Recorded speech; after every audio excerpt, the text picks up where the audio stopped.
একদিন মুসা আলাইহিস সালাম আল্লাহর কাছে আবদার করলেন, আমি আমার কওমের সবচেয়ে গুনাহগার বান্দাকে দেখতে চাই। পরের দিন সকালে মুসা আলাইহিস সালামকে এক ব্যক্তিকে দেখানো হলো যে তার বাচ্চাকে নিয়ে জঙ্গলের দিকে যাচ্ছিল।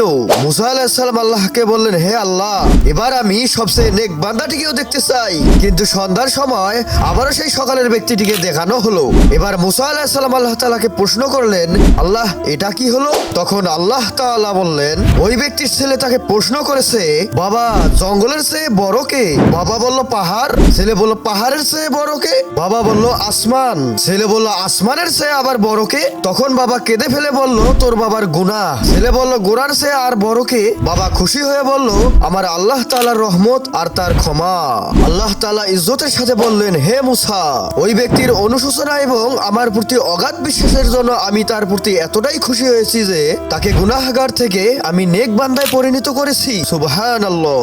আল্লাহ আমাদের সবাইকে পূর্ণ নেক বান্দা হওয়ার তৌফিক দান করুন, আমিন। বন্ধুরা, ভিডিওটি ভালো লাগলে চ্যানেলটিতে লাইক এবং সাবস্ক্রাইব করে দিন।